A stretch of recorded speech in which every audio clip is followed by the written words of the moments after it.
হ্যাঁ, তুমি ঠিকই বলেছো। ও তো অনেক দিন ধরে আমাদের বাসায় কাজ করে। ও তো আমাদের ফ্যামিলির একজন। ঠিক আছে, আমি কিনে নিয়ে আসবো। আচ্ছা ঠিক আছে, তাহলে আমি যাই, তোমার জন্য চা করে নিয়ে আসি। আচ্ছা ঠিক আছে, যাও।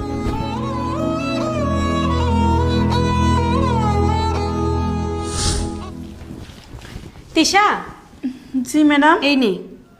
এগুলো কি? এগুলা কি? খুলে দেখ। আচ্ছা,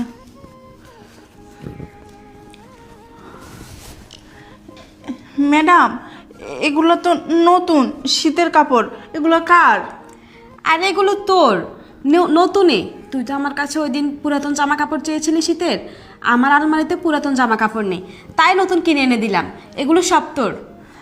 সত্যি ম্যাডাম, আপনি আমার শীতের জামা কাপড় কিনে দিয়েছেন। আমার যে কত উপকার হয়েছে ম্যাডাম, সেটা আমি বলে বুঝাইতে পারব না। আরে পাগল, এইভাবে বলার কি আছে? তুই তো আমাদের বাসায় অনেকদিন ধরেই কাজ করিস, তোর জন্য আমরা এটুকু করতে পেরেছি, এটা তো আমাদের খুশি লাগছে। হ্যাঁ, আর উপকার বলতেছিস কেন? এটা তো আমাদের দায়িত্ব।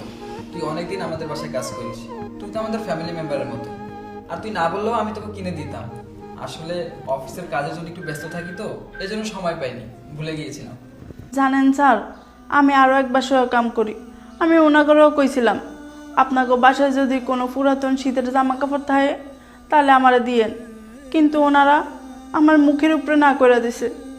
আমি ভাবছিলাম আপনারাও না করে দিবেন, ইলিগে আমি এতদিন ভয় কিছু কই নাই। কালকে আমি সাহস কইরা ম্যাডামরে কইছি। আমি ভাবি নাই যে ম্যাডাম আমারে নতুন জামা কাপড় কিনা দিব। আরে পাগলি, ভয়ের কি আছে? তুই তো জানিস তোর সাহেব অফিসের কাজে ব্যস্ত থাকে, তাছাড়া আমিও টুকটাক কাজ করতে করতে ব্যস্ত থাকি, আমার অত কিছু খেয়াল থাকে না।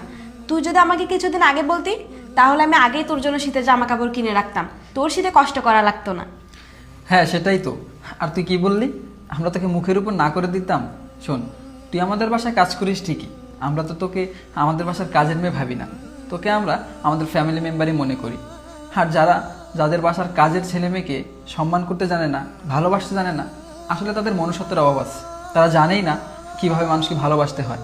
শোন, তোর এখন থেকে যা লাগবে তুই আমাকে নির্দ্বিধায় বলবি, আমি সব কিছু তোকে এনে দিব। হ্যাঁ,